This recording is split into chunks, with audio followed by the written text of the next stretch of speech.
Bonjour. Alors, dans cette vidéo, nous allons commencer à explorer la forme tridimensionnelle des molécules. Jusqu'à maintenant, nous avons toujours joué avec des structures Lewis. Et vraiment, le seul moment où on a regardé la forme tridimensionnelle des molécules, c'est en utilisant des modèles moléculaires, en bâtissant des modèles avec des modèles physiques. Mais il y a une théorie qui s'appelle la théorie RPEV qui nous permet de visualiser la forme tridimensionnelle des molécules sur papier. Donc, c'est ce qu'on va faire aujourd'hui dans cette vidéo. Alors, RPEV, c'est pour la théorie de la répulsion des paires d'électrons de valence. RPEV.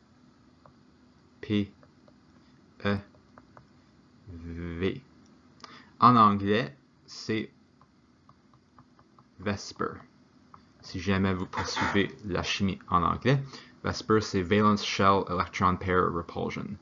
La théorie de la répulsion des paires d'électrons de valence. C'est une théorie qui a été proposée dans les années 1950 par Ronald Gillespie et Ronald Nyholm, les deux Ronald. Et Gillespie en particulier, en fait, a travaillé presque toute sa carrière à l'université de McMaster à Hamilton, mais ça c'était après qu'il avait proposé la théorie RPEV. C'est quoi la théorie RPEV? Essentiellement, c'est que les groupes d'électrons qui sont autour d'un atome vont se placer le plus loin possible les uns des autres afin de minimiser les forces de répulsion. Parce qu'on sait que les électrons sont négatifs et deux charges négatifs vont se répulser. Ils ne vont pas s'attirer l'un l'autre. Donc, dans une molécule, les paires d'électrons vont essayer de s'éloigner le plus que possible l'un de l'autre. Et en s'éloignant l'un de l'autre, ils vont former une forme tridimensionnelle d'une molécule. Donc, le résultat de la théorie RPEV, c'est un modèle géométrique tridimensionnel, 3D, de n'importe quelle molécule.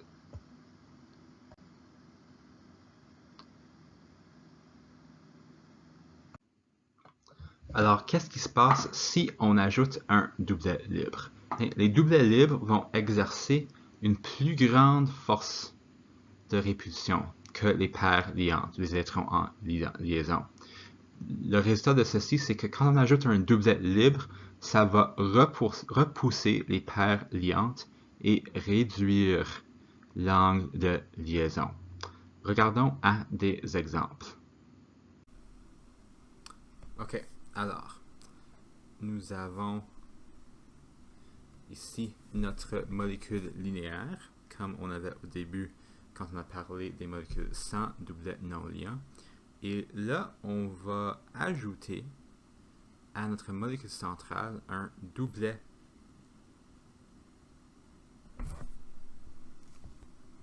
libre.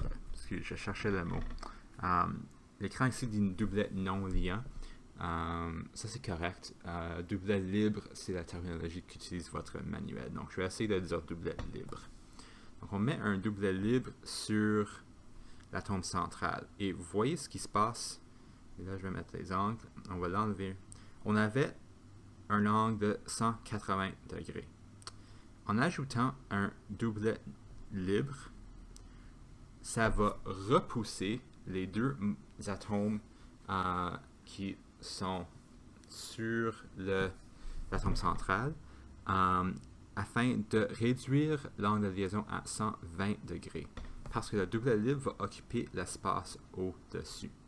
Puis là, nous n'avons plus un molécule linéaire. Nous avons maintenant un molécule triangulaire plan en forme de V ou angulaire. Donc, parce que triangulaire plan, c'est où il y a trois branches qui sortent de l'atome central. Donc, que ce soit trois atomes ou deux atomes et un doublet libre, on a un molécule triangulaire plan. Si j'ajoute un autre atome et je garde un doublet libre, on peut voir que nous avons un molécule tétraédrique et nous avons une géométrie pyramide trigonale ou ce qui dit dans votre manuel pyramidale à base triangulaire. Alors nous avons un pyramide et la base c'est un triangle. Et les angles ont été réduits. Si on enlève le doublet non liant, on peut voir que c'est plat à 120 degrés, c'est triangulaire plat. En ajoutant le doublet non liant, le doublet va repousser en bas tous les atomes parce qu'il occupe beaucoup d'espace en haut. Et les angles vont être réduits à 109,5. Mais la base est triangulaire. Okay. Ajoutons un autre. C'est quoi? Ajoutons un autre doublet libre. Et on va enlever un liaison. Donc ici, nous avons une molécule qui a deux doublets libres et deux liaisons.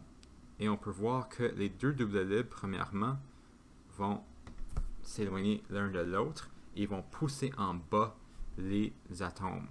Donc, si on avait enlevé les doublets non liants, on a notre molécule linéaire à 180.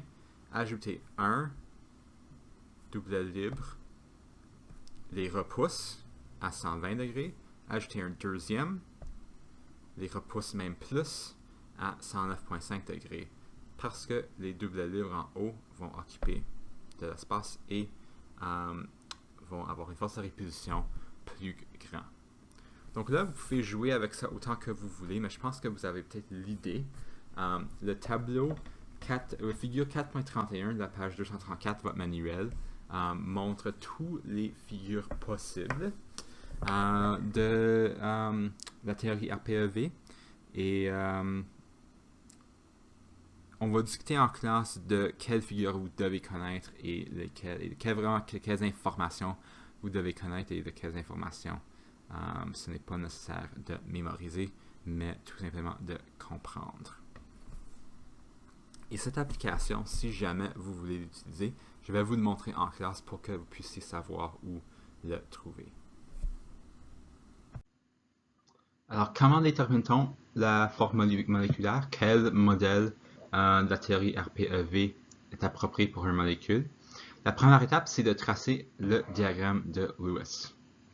Première chose, il faut comprendre un peu la structure deux-dimensionnelle de l'atome, du molécule pour voir à quoi ça pourrait avoir de l'air. Là, c'est une question de compter le nombre de paires d'électrons autour de l'atome central. Ça va te donner ta forme de base. Ça, c'était les 5 formes sur la page 233 de votre manuel. Et là, vous voulez faire ça comme s'il n'y a pas de doublet libre. Okay, donc, vous comptez les doublets libres comme un paire d'électrons autour de l'atome. Et là, vous analysez, est-ce qu'un de ces paires est un doublet libre? Et si c'est le cas, là, vous déterminez la modification appropriée en utilisant la page 234 de votre manuel et les figures qui sont là.